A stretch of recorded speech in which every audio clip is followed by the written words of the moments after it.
데살로니가전서 4장 13절로 18절까지 말씀 찾으셔서 우리 한 절씩 함께 교독하도록 하시겠습니다. 형제들아, 자는 자들에 관하여는 너희가 알지 못함을 우리가 원치 아니하노니 이는 소망 없는 다른 이와 같이 슬퍼하지 않게 하려 함이라.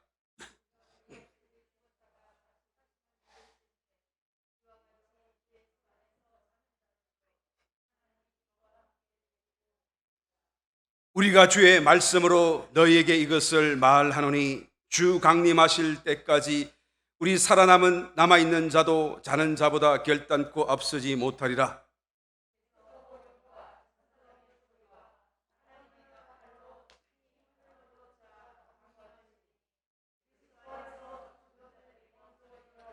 그 후에 우리 살아남은 자도 저희와 함께 구름 속으로 끌어올려 공중에서 주를 영접하게 하시리니 그리하여 우리가 항상 주와 함께 있으리라.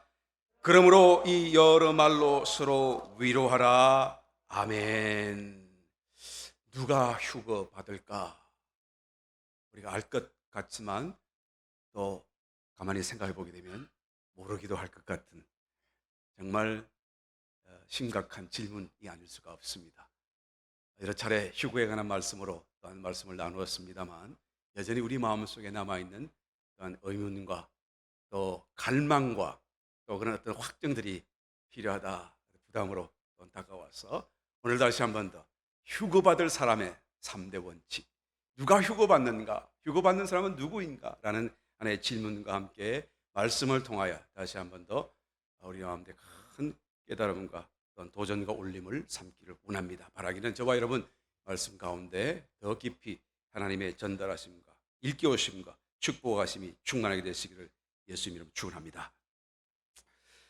중국에 지금 아주 심각한 자연재해가 계속하여 겹치듯이 일어나고 있습니다. 코로나부터 시작해서 이제는 홍수로 온 나라가 다 뒤집어져 있고 그다음에 지진이 일어나고 메뚜기 떼까지 일단 창궐하면서 정말 이 나라가 이대로 망할 것 같다 하는 생각이 들 정도입니다.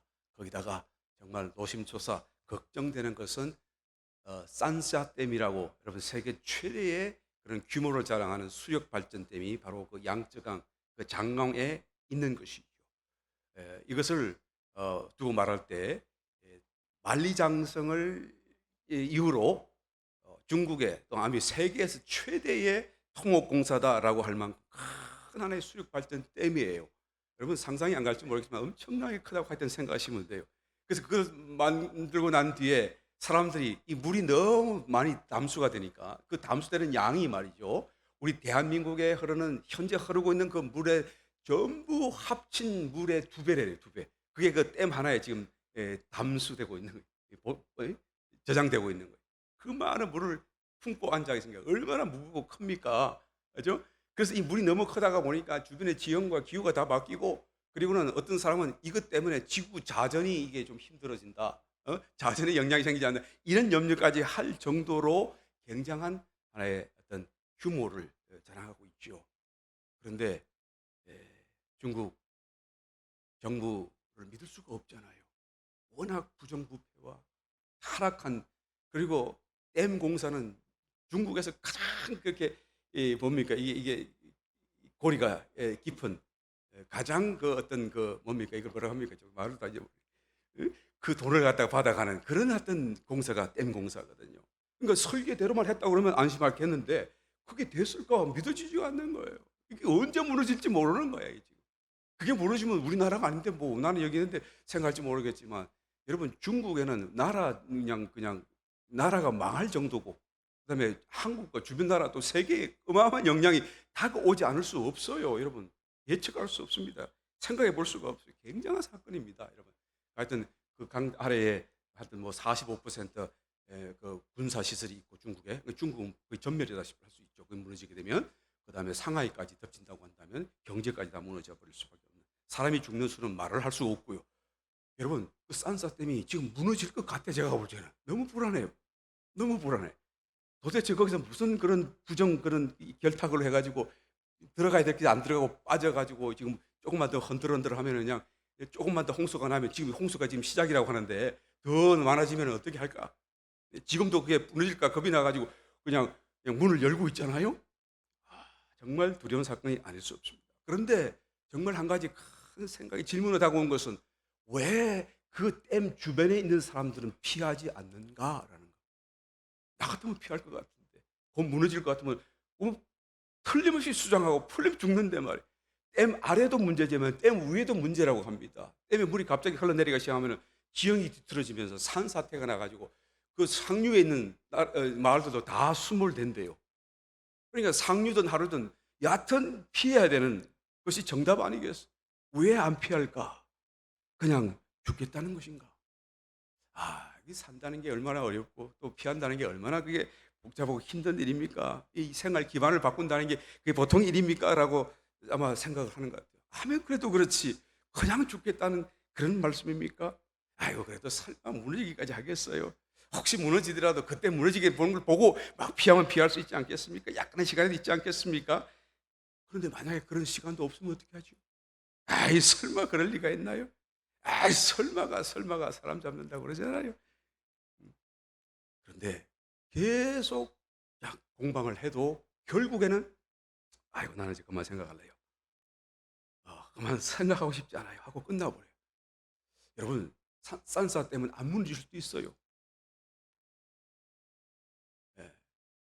그런데 문제는 주님의 재림은 정말로 오십니다. 할렐루야. 예. 주님은 정말로 오셔요. 이 사건과 비슷하게 오버랩 되는데요. 그런데 산사 때문에 안 무너질 수가 있어요. 그러나 내가 같았으면 피해서 벌써. 그런데 주님은 100% 오신단 말이에요. 그러면 설마 시간이 있지 않을까? 여러분, 그럴 여유가 없다라는 것을 우리는 분명히 알아야 된다라는 것입니다. 주님이 오시는 것을 보고 그때 우리가 좀 준비할 수 있는 시간이 있지 않을까 생각할 수 없다라는 것입니다. 여러분, 성경 속에 보게 되면 세 사람이 들림을 받았어요. 몸을 갖고요, 몸을 갖고. 다른 사람 들림도 물론 있습니다만은 자기의 몸을 갖고 들림 받은 세 사람이에요.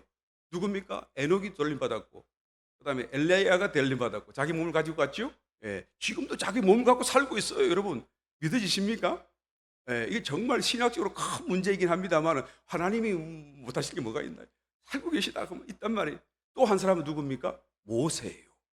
모세는 죽었었습니다만 그 시신을 갖고 갔잖아요. 그 시신을 다시 살려서 쏘시고 다시 데려갔단 말이에요. 이 세 사람이 자기 몸을 갖고 지금 살아있는 것입니다.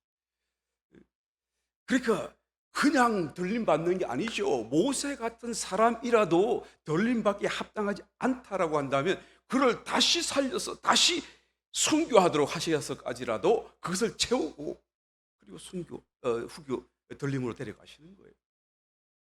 아주 대충 되는 게 아니라는 얘기죠. 저절로 되는 게 아니라는 얘기죠. 정확한 어떤 근거 위에서, 정확한 어떤 기준 위에서 하나님의 어떤 그 기준을 넘어서야 들림받을 수 있다는 것을 얘기하고 있는 것입니다. 오늘 저와 여러분 다시 한 번 더 누가 휴거받는가? 어떤 사람이 어떻게 해야 휴거받는가? 이 말씀을 갖고 이 먼저 휴거의 본이 되고 있는 사람들의 그 특징, 그 어떤 하나님의 어떤 그런 어떤 인정, 우리 한번 살펴보심으로써 다시 한번 우리 휴거에 함께 확실하게 우리가 참여할 수 있는 우리 요단의 모든 지체가 되시기를 예수님을 축원합니다. 첫 번째로 에녹과 같아야 됩니다. 에녹의 삶의 특징은 하나님과 동행한다라는 것으로 우리는 추격할 수가 있죠. 창세기 5장 21절로부터 24절까지 말씀에서 보게 되면 에녹을 이와 같이 묘사하고 있습니다. 에녹은 65세에 머두셀라를 낳았고 머두셀라를 낳은 후 300년을 하나님과 동행하며 자녀를 낳았으며 그가 365세를 향수하였더라. 에녹이 하나님과 동행하더니 하나님이 그를 데려가심으로 세상에 있지 아니하였더라. 그의 짧은 생의 그런 어떤 그런 프로필을 얘기하시는 중에 동행이라는 단어를 두 번이나 쓰고 있어요. 에녹의 삶을 축약하면 하나님과 동행이라고 말할 수가 있는 것이겠죠. 모두셀라를 낳은 후에 300년을 하나님과 동행했어요. 모두셀라라는 그 이름의 뜻이 그가 죽으면 when he dies 그 일이 일어나리라. It will happen. 그 말이에요. 그죠? 그게 it이 뭐예요?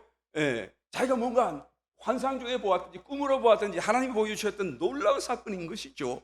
나중에 성경을 찾아보게 되면 나중에 홍수가 일어날 홍수 심판, 노아의 홍수 심판, 나중에 예수님의 재림과 불심판 이런 것까지 다 함께 보았던 것 같아요. 너무 놀랐죠. 그래서 다시 자기는 삶을 그냥 이제까지 살 수가 없는 것입니다. 그리고는 300년 그날로부터 하나님만 찾고 하나님만 섬기고 하나님 앞에만 가고 하나님을 따라 사는 그런 동행하는 삶을 살다가 하나님이 저를 데려가심으로 세상에 있지 아니하더라. 여러분, 왜 300년일까요? 정답은 없어요. 그는 저는 개인적으로 생각할 때 그 에녹에게 묻혀 있던 세상의 때를 벗기고 죄악의 습관을 벗기고 뭐 그런 거 아니겠어요? 하나님 말씀을 갖다가 그냥 예스 하고 한 번에 딱 순종할 수 있는 정말 열려진 마음, 그냥 부드러워진 그런 마음으로 이 에녹을 바꾸시기까지 한 300년 걸리지 않았을까 그런 생각이 들어요. 아이고, 나는 에녹같이 그 일도 보지도 않았고 300년을 살 수도 없으니 나는 뭐 아예 그냥 휴거는 안 되는 거 아닌가? 여러분, 절대 그렇게 생각하지 마시게 되시겠으면 축원합니다. 왜 그래요? 저와 여러분들은 에녹보다 훨씬 유리하게 되어져 있어요. 믿으시면 아멘. 신약 성도는 너무 달라져 있어요. 우리가 300년이 아니라 30년 만에 할 수도 있고 또 3년 만에도 할 수 있다는 것을 여러분, 하나님이 하시면 할 수 있는 거예요. 우리에게 그렇게 만들어 놓았다는 것을 우리는 인정해야 되는 것입니다. 나는 에녹이 돌림받았다고 할지라도 그가 완전해져서 돌려받았다고 생각지는 않습니다. 적어도 51%는 넘어섰지 않았을까라는 그런 정도로 여튼 얼른 하나님이 그냥 부드러워지면 데려가셨지 않았을까라는 생각을 하게 되는 것입니다. 그가 가 있는 곳은 하나님이 교자가 있는 천국이 아니고, 그죠? 네, 그 천국에는 아무도 못 올라가 있잖아요. 그가 비록 돌림받았다고 할지라도 아직도 죽어야 할 그 몸을 갖고 있잖아요. 죄가 있잖아요. 아직 해결되지 않았잖아요. 하나님의 거룩하신 보좌 앞에 갈 수도 없어요. 요한복음 3장 13절 말씀 보게 되면 하늘에서 내려온 자 곧 인자 외에는 성육신하신 그리스도 외에는 하늘에 올라간 자가 없느니라 라고 말하죠. 그러니까 하나님 앞에 누구도 지금 올라가 있지 않아요. 그럼 어디 가 있습니까? 낙원에 있겠죠. 죽은 자들이 대기소, 죽은 자들이 가 있는 곳에. 그곳에서 편안하게, 그러나 다른 사람과는 다르게 자기의 몸을 갖고 지금 에녹이 그곳에 살고 있다라는 거예요. 여러분, 휴거 사건 일어납니다. 믿으시면 아멘. 정말로 일어납니다. 이 에녹이 보여주고 또한 보여주었다고 성경이 기록하고 있지 않습니까? 어떤 사람이요? 에녹처럼 하나님과 동행하는 사람이요. 하나님과 동행한다라는 것을 우리가 일반적으로 오해를 하고 있습니다.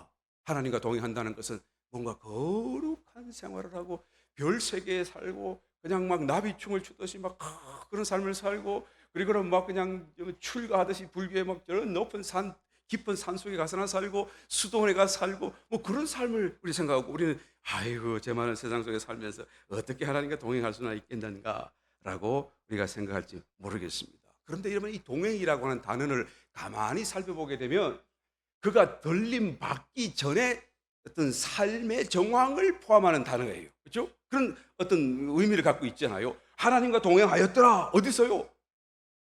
자기 가족 안에서요. 그렇죠? 자녀를 낳으면서요. 생활하면서요. 죄 실험하고 싸움하고 막 그냥 불평하고 어떤 문제 속에 살면서요. 그 속에서 지금 살았다는 걸 얘기하는 거예요. 그냥 죽은 뒤를, 들림받은 뒤를 얘기하는 게 아니죠. 여기서의 하나님과 동행이라는 말은 바로 정말로 들림받기 전, 정말 하나님 앞에까지 가기 전에 일상적인 삶의 환경 속에 살고 있는 모습을 얘기하고 있다라는 것입니다. 때를 벗기는 작업이죠. 비록 세상 중에는 있지만은 욕심을 따라 살지 않고 고난과 문제 속에 있지만은 하나님을 믿음으로 감사하고 그런 삶을 살아가는, 그런 영적 훈련 속에서 살아가는 그런 때를 얘기하는 것입니다. 그래서 이 세상 중에 살면서 하나님을 기쁘시게 하는 자다라는 인정을 받기까지 이 세상에 사는 거예요.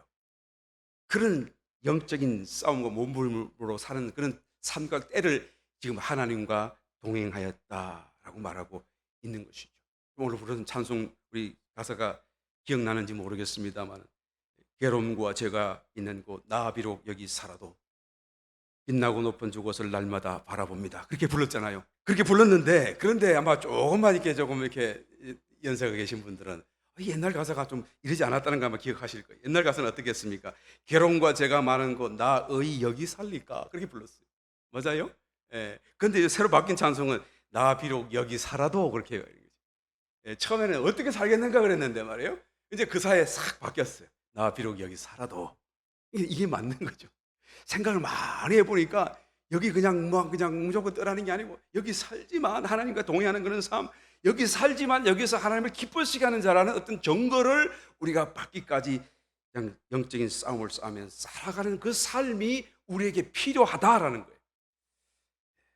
과연 어떻게 하는 게 동행이십니까? 동행하는 것일까요? 좀 더 구체적으로요. 에녹 자신이 이 말에 대해서 설명해 놓은 말씀이 성경에 있어요.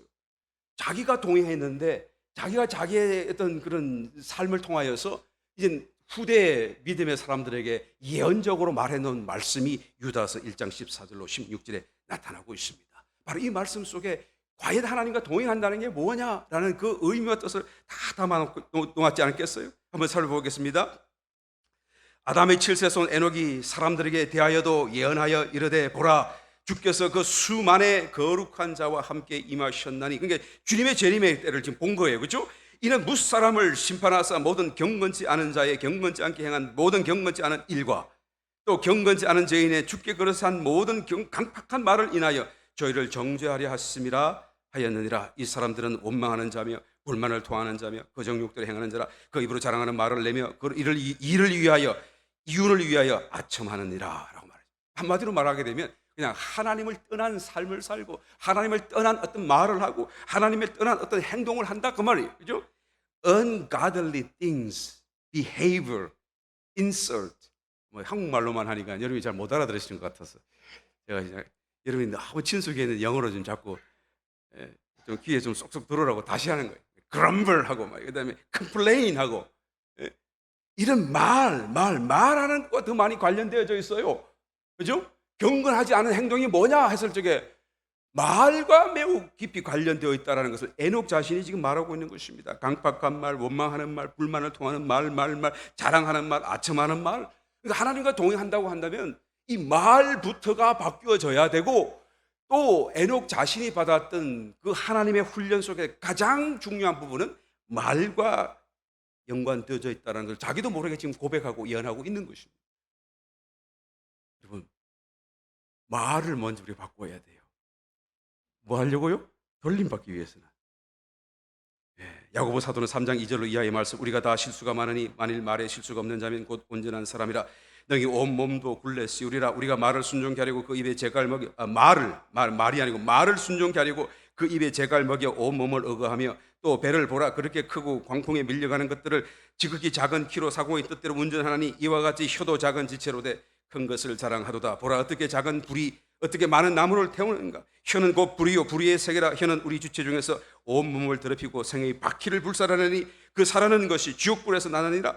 여러 종류의 짐승과 새며 벌레와 해물은 다 길들므로 사람에게 길들었거니와. 다 해물조차도 길들 수 있지만 8절 혀는 능히 길들일 사람이 없나니 쉬지 아니하는 악이요 죽이는 독이 가득한 것이라. 이것으로 우리가 주 아버지를 찬송하고 또 이것으로 하나님의 형상대로 지음을 받은 사람을 저주하나니 한 입으로 찬송과 저주가 나는도다. 내 형제들아 이것이 마땅치 아니하니라. 샘이 한 구멍으로 어찌 단물과 썬물을 내겠느뇨. 그저 좋은 말하고 그저 적극적이고 긍정적인 말하는 것을 얘기하는 게 아니죠. 속에서부터 샘물 쏟아오듯이 속에서 나오는 단물 같은 말을 하라 그 말이에요. 무슨 말입니까? 영의 말을 하라 그 말이에요. 영의 감동된 말을 하라. 새 생명어로 말하라는 말이고 성령께 길들여진 그런 말을 하라는 말씀인 것을 믿으시면 아멘 하시기 바랍니다. 이런 사람은 영적인 원칙 안에서 에녹과 같아진 것이기 때문에 반드시 휴거될 수가 있는 것이죠. 나는 지금 어떤 말을 더 많이 하고 있는가? 그냥 남에게 나쁜 말, 남을 해꾸준 말 하지 않으니 내 입에 나오는 말 아무나 해도 괜찮다라고 여러분 정말 생각 없이 말하고 살고 있지는 않습니까? 여러분 중요한 부분이에요. 우리 입술의 말을 바꾸어야 돼요. 그래야 휴거됩니다, 여러분. 할렐루야. 아멘. 아멘. 아멘. 정말 중요합니다. 두 번째, 엘리야와 같아야 됩니다. 엘리야는 선지자의 대표입니다. 선지자는 하나님의 말씀을 대언하는 자죠. 구약시대에 하나님께서는 말씀을 대언하기를 원하시면 누구든지 일방적으로 선택하시고 보내셨어요. 그 사람이 준비가 되었든 준비가 되지 상관없죠. 하나님의 일방적인 선택인 것입니다. 엘리야도 썼고 엘리사도 썼고, 그리고 아모스 같은 사람은 시골의 목자였고 뽕을 키우는 그런 사람이었었죠. 그런 선지자가 아니었습니다. 그런 하나님이 썼어요. 심지어는 이방인 발람도 썼고, 심지어는 짐승인 당나귀도 입을 열어서 말씀을 대언하게 하시지 않았었습니까? 그런데 여러분, 준비되지 않아도 쓰임받을 수 있지만 하나님이 원하시면, 그건 구약시대예요. 그러나 준비된 사람은 준비된 만큼 더 하나님을 잘 대표할 수 있다라는 것을 또한 우리는 알아야 되는 것이죠. 이 엘리야는 정말 그런 면에서 준비된 사람이에요. 하나님을 나타낼 수 있는 정말 선지자의 대표라고도 손색이 없는 사람입니다. 엘리야가 왜 이렇게 다른 것일까요? 엘리야는 당시에 북이스라엘 왕 아합 왕을 이렇게 대적하여서 하나님을 말씀을 전달했던 사람이죠. 이 아합 왕은 정말 나쁜 왕이었었죠. 이스라엘 모든 왕의 가장 나쁜 사람이었었죠. 이 아합 왕은 이스라엘을 우상 숭배로 물들게 한, 이스라엘 처음으로 유다에서 갈라지게 했던 그 첫 북이스라엘 왕이었던 여로보암의 죄보다도 이 아합 왕의 죄는 비교할 수가 없어요. 그 목록이 너무 많아요. 너무 죄 질도 나빠요. 사람도 너무 형편없는 사람이에요. 그 아내도 이세벨이라고 시돈 여인의 딸을 데리고 와가지고 왕비 삼아서, 그 다음에 뭐 바알을 데려오고 아세라를 데려오고 온 이스라엘을 다 우상으로 가득 채우고 하나님 이름을 다 멀리하고 여호와 이름을 말 못하게 만들어버리고 제단을 다 무너뜨려버리고, 그리고 우상 숭배로 가득 차게 했던, 이게 성경 말씀은 이렇게 요약합니다. 열왕기상 16장 33절 말씀을 찾아보게 되면, 아합은 그 전에 모든 이스라엘 왕보다 심히 이스라엘 하나님의 노를 격발하였더라. 이 말 한마디에 다 그냥 다 함축되어 있잖아요. 이 아합 왕이 얼마나 악한 왕인지요, 그때 시대의 분위기가 얼마나 악했는지요. 말을 못하는 거예요. 여호와라는 말을 못하는 거예요. 하나님을 믿자라고 돌아오라는 말을 못하는 거예요. 전부가 우상을 섬기고 하나님 믿는 사람을 때려 죽일 듯이 악이 가득 차 있는 그런 시대 속에서 엘리야 혼자 나타났어. 뭐라고 말합니까? 그것도 왕을 바로 앞에 두고 말을 이렇게 합니다. 왕상 17장 1절, 길르앗에 우거하는 자 중에 디셉 사람 엘리야가 아합에게 고하되, 나의 섬기는 이스라엘 하나님 여호와의 사심을 가리켜 맹세하노니. 그죠? 이스라엘 하나님은 여호와 하나님이다라는 얘기를 바로 그 면전에서 얘기하는 거예요. 예? 이스라엘의 하나님은 여호와 하나님이 우리의 하나님이다. 그가 살아계시다. 내 말이 없으면 수년 동안 우로가 있지 아니하리라 라고 말을 하는 것이죠. 우로가 뭡니까? 비와 이슬.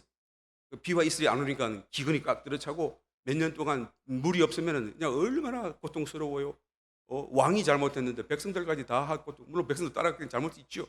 그래서 다 고통을 당하는 거잖아요.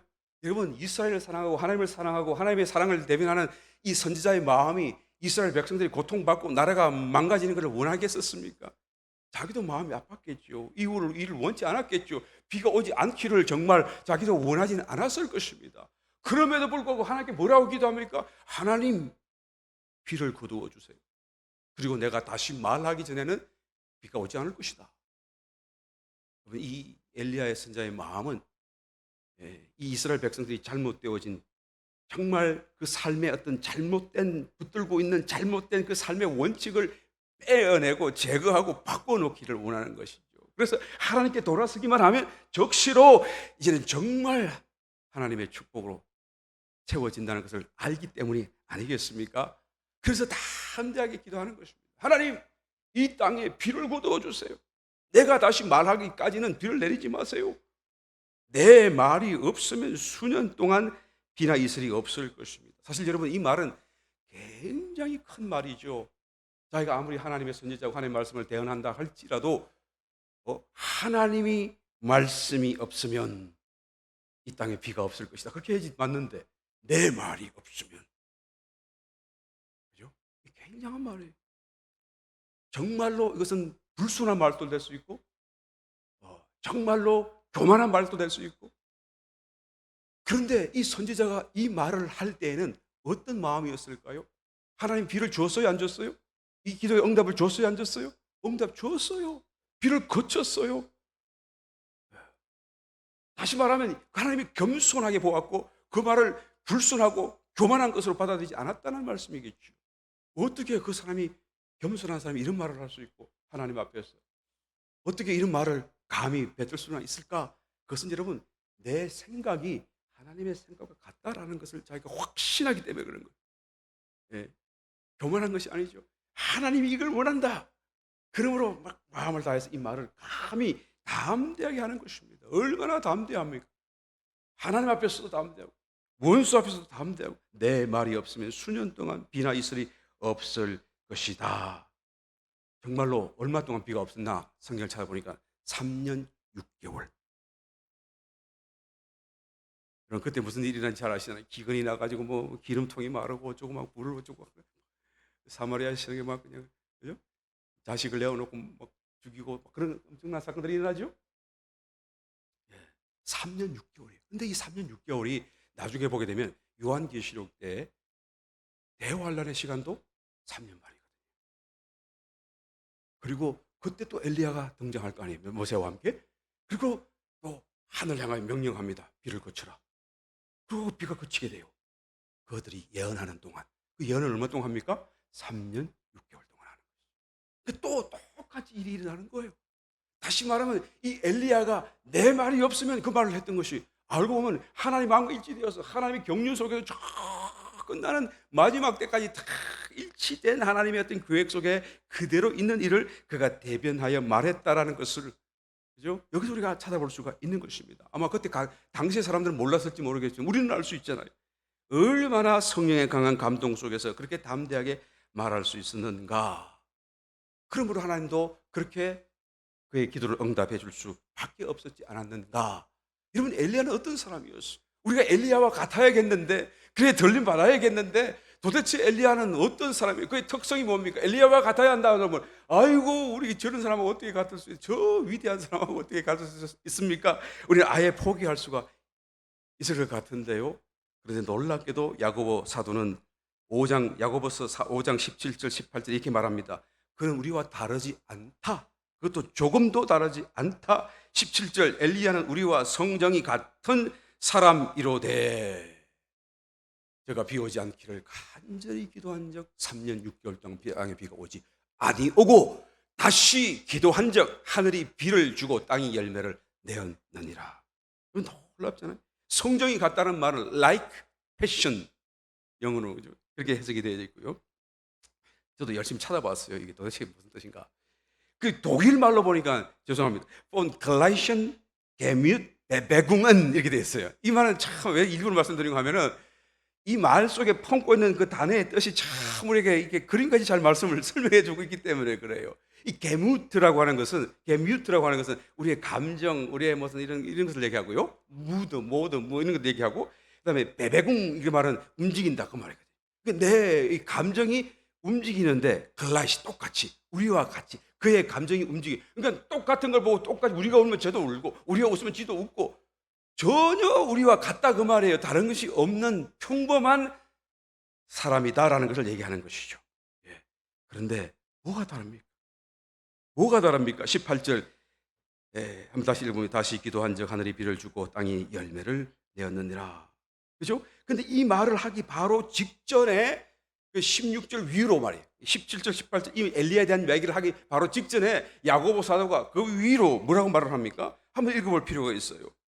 이 말을 이해하면 이 말의 결과로서 엘리야를 설명하고 있기 때문에 이게 엘리야가 어떤 사람이다라는 것을 우리가 이해할 수 있겠죠.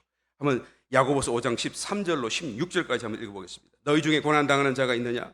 저는 기도할 것이요. 즐거워하는 자가 있느냐? 저는 찬송할지니라. 너희 중에 병든 자가 있느냐? 저는 교회의 장로들을 청할 것이요.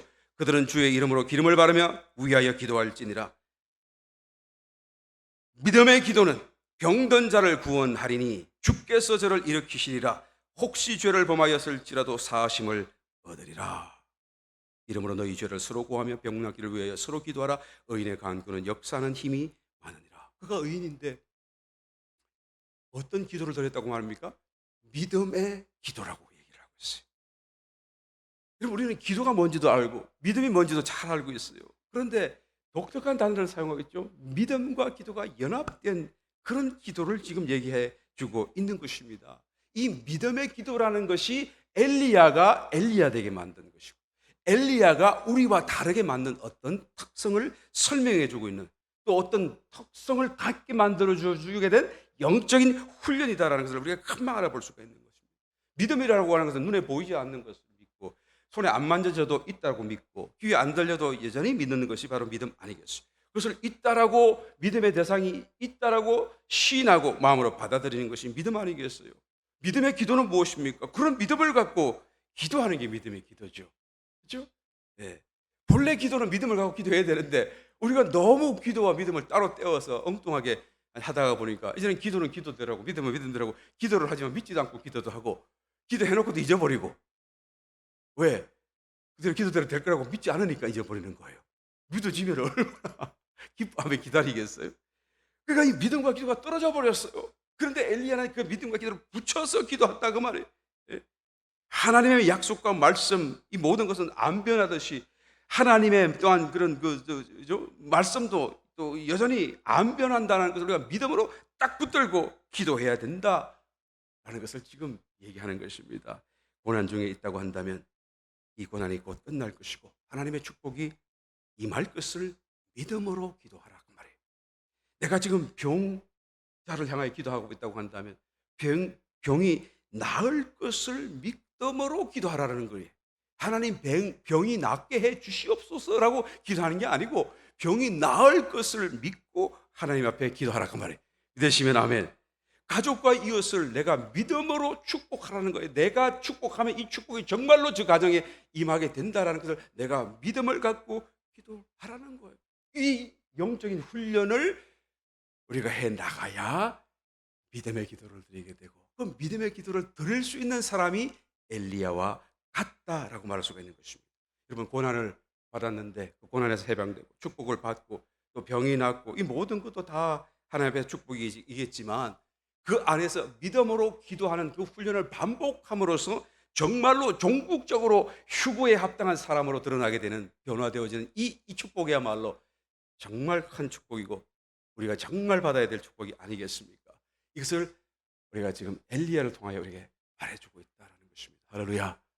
믿음의 기도를 붙들게 되시기를 훈련하게 되시기를 반복하게 되시기를 어저께까지 실패했었다고 할지라도 또 그것을 잊어버리고 오늘 다시 믿음으로 새 출발하게 되시기를 예수의 이름으로 축원합니다.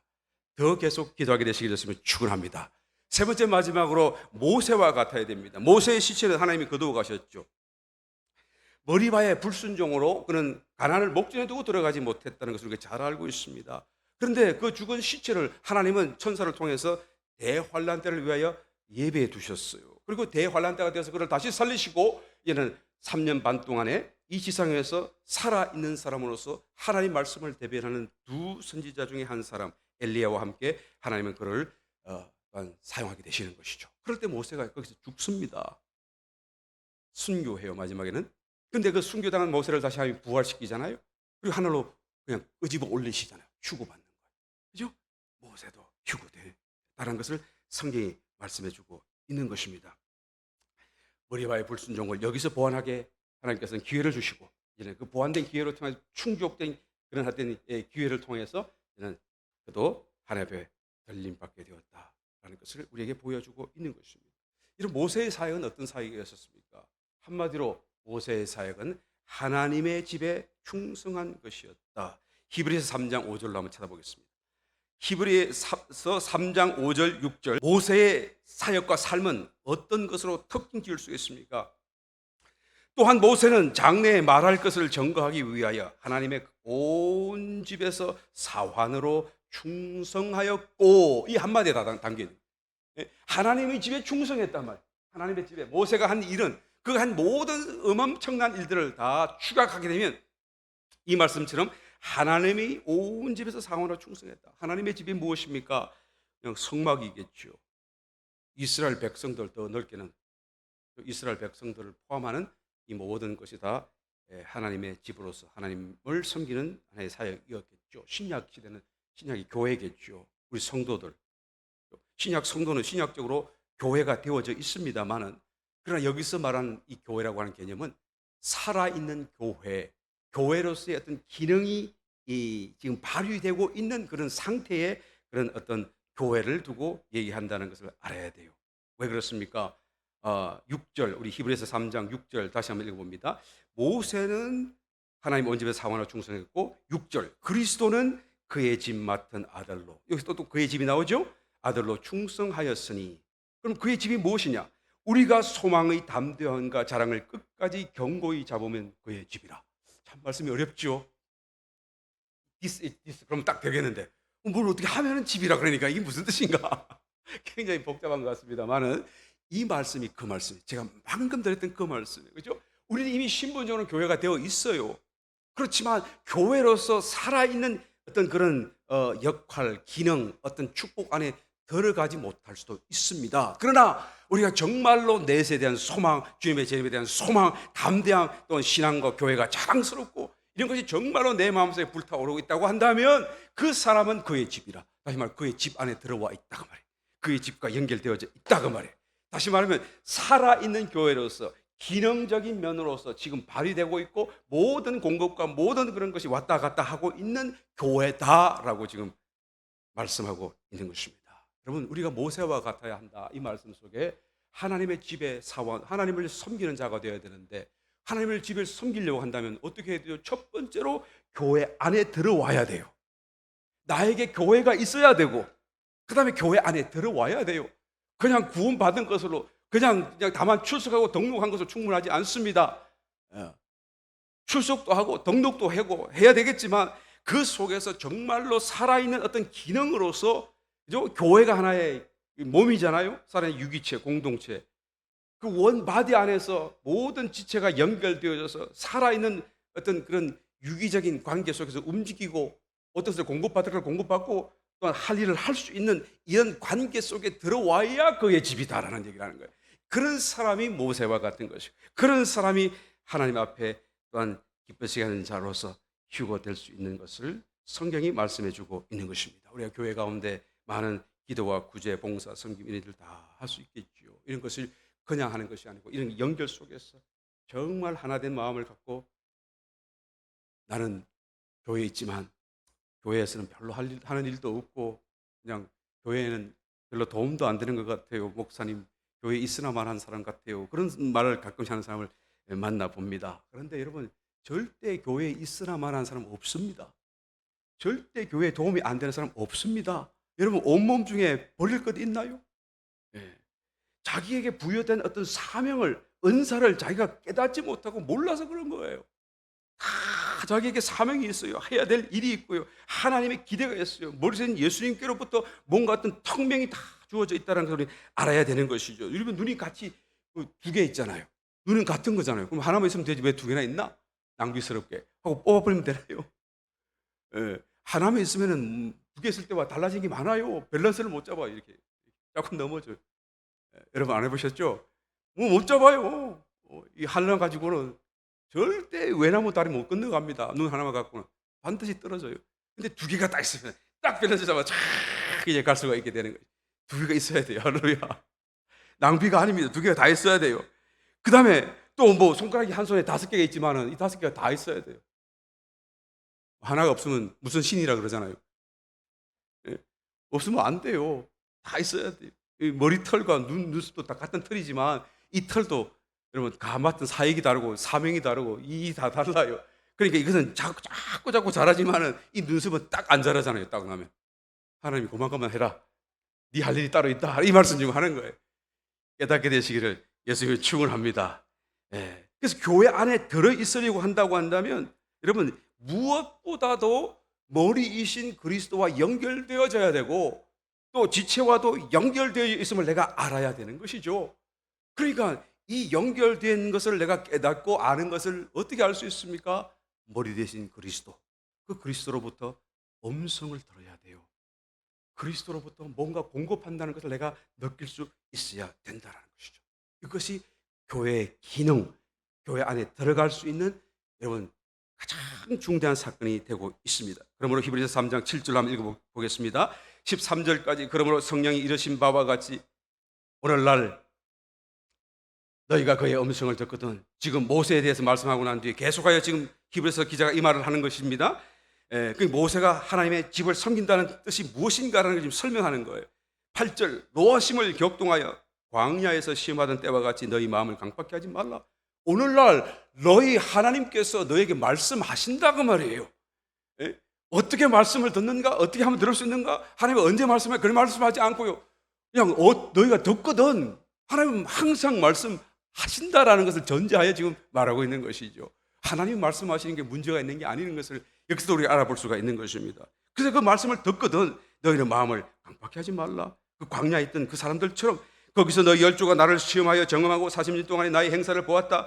그러므로 내가 이 세대를 노하여 가로되 저희가 항상 마음이 미혹되어 내 길을 알지 못하는도다 하였고 내가 노하여 맹세한 바와 같이 저희는 내 안식에 들어오지 못하리라 하셨다 하였으니 형제들아 너희가 삼가 혹 너희 중에 누가 믿지 아니하는 악심을 품고 살아계신 하나님에게서 떨어질까 염려할 것이요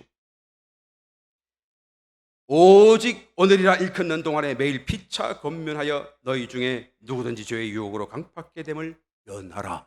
그죠? 하나님의 음성을 못 듣는 것은 왜 그렇습니까? 하나님이 말씀하지 않기 때문에 그런 게 아니라 내가 내 마음, 들어야 될 내가 내 마음을 스스로 강팍하게 하기 때문이다.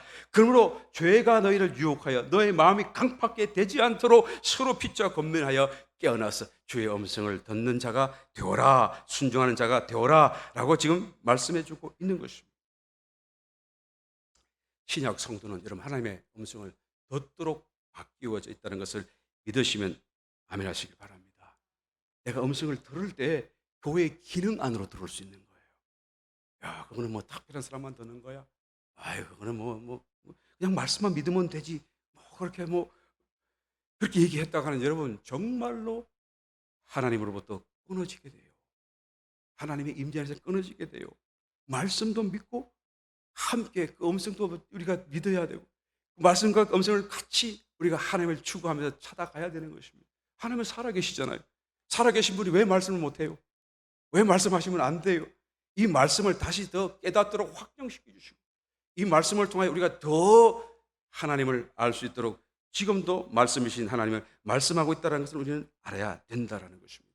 이거 어떤 사람은 또 그렇게 질문하도 하나님의 음성을 내가 들을 수 있도록 내가 한번 기도해야겠습니다.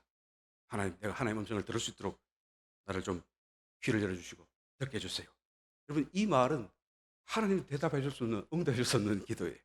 내가 지금 물컵인데 하나님, 나는 아름다운 물컵이 되고 싶으니 나를 좀 물컵으로 만들어주세요 라고 기도하는 것과 똑같은 것이죠. 하나님이 들어줄 수 없는 기도예요.